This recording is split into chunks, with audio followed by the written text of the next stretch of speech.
Oh, that's funny. আপনার যদি একটা বিড়াল থেকে থাকে তাহলে বিড়ালের আঁচড় বা কামড় খাওয়ার অভিজ্ঞতা আপনার অবশ্যই রয়েছে। আপনি কি জানেন বিড়ালের এই আঁচড় বা কামড় থেকে আপনার এক ধরনের সংক্রমণ হতে পারে, যা ক্যাট স্ক্র্যাচ ডিজিজ বা ক্যাট স্ক্র্যাচ ফিভার নামে পরিচিত। বিড়ালকে আমরা অনেক ভালোবাসি, তাই বিড়ালের এই ছোট ছোট আঁচড় আমরা অনেক সময় গুরুত্ব দেই না, কিন্তু এই ছোট্ট অবহেলা থেকে আপনার এই সংক্রমণ হতে পারে।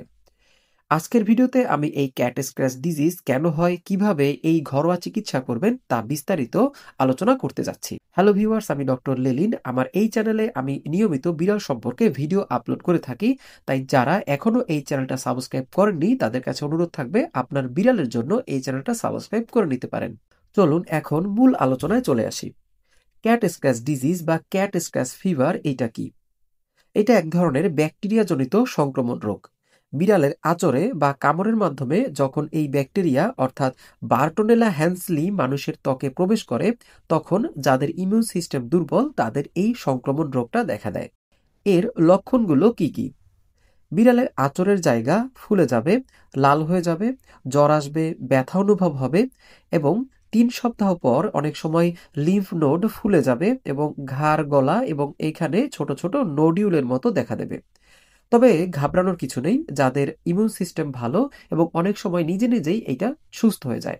তবে বাসায় যদি বয়স্ক বা বাচ্চা থেকে থাকে তাদের ক্ষেত্রে এটা মাঝে মাঝে সমস্যা হতে পারে। যখন লিম্ফ নোড ফুলে যাবে বা অনেক বেশি দুর্বল হয়ে যাবে, পুঁজ দেখা দিবে, তখন অবশ্যই একজন ডক্টরের কাছে যেতে হবে।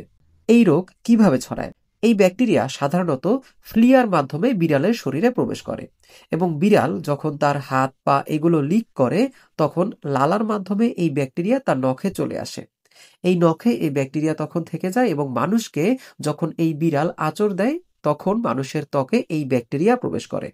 তবে এখানে আতঙ্কিত হবার কিছু নেই, সব ধরনের বিড়ালে এই ব্যাকটেরিয়া থাকে না। যেসব বিড়াল খুব বেশি বাইরে যায় এবং যাদের ফ্লিয়া উকুন বারবার হতে থাকে, তাদের এই ব্যাকটেরিয়া থাকে। তাই যাদের বিড়াল খুব ভালো পরিবেশে থাকে এবং খুব বেশি বাইরে যায় না এবং যাদের ফ্লিয়া হয় না, তাদের এই ব্যাকটেরিয়া থাকে না। তাই আপনার আতঙ্কিত হওয়ার কিছু নেই। আপনি যদি আপনার বিড়ালকে এই ফিলিয়া মুক্ত রাখতে পারেন, তাহলেই এই ব্যাকটেরিয়া আপনার শরীরে প্রবেশ করবে না। তবে চলুন এখন জেনে নেই এই সংক্রমণ আমরা কিভাবে প্রতিরোধ করব। আপনাকে অবশ্যই একজন ডক্টরের পরামর্শ অনুযায়ী আপনার বিড়ালকে রেগুলার ফ্লি ট্রিটমেন্ট করাতে হবে এবং বিড়ালের পরিবেশ অবশ্যই পরিষ্কার পরিচ্ছন্ন রাখতে হবে। প্রতি 15 থেকে 20 দিন পর পর বিড়ালের নখ কেটে দিতে হবে। বিড়ালের নখে যে সাদা অংশ রয়েছে, আপনি নিয়মিত এই সাদা অংশ কেটে দিলে এখানে এই ব্যাকটেরিয়া থাকবে না এবং আপনি এবং আপনার বিড়াল দুজনেই নিরাপদ থাকবেন। যদি আপনার বিড়াল আপনাকে আঁচড় দিয়ে ফেলে, আপনি সাথে সাথে সেই জায়গাটা ক্ষারীয় সাবান দিয়ে কমপক্ষে 10 মিনিট রানিং ট্যাপ ওয়াটারে আলতোভাবে ধুয়ে ফেলবেন। তাহলে এই ব্যাকটেরিয়া যদি থেকে থাকেও সেটা ওখানেই ধ্বংস হয়ে যাবে এবং এই সংক্রমণ হবে না।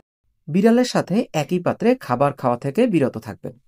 এই প্রতিরোধমূলক ব্যবস্থাগুলো গ্রহণ করতে পারলেই আমরা বিড়ালের এই ব্যাকটেরিয়া হওয়ার সম্ভাবনা অনেকটাই কমিয়ে ফেলবো এবং আপনি এবং আপনার বিড়াল দুজনেই সুস্থ থাকতে পারবেন।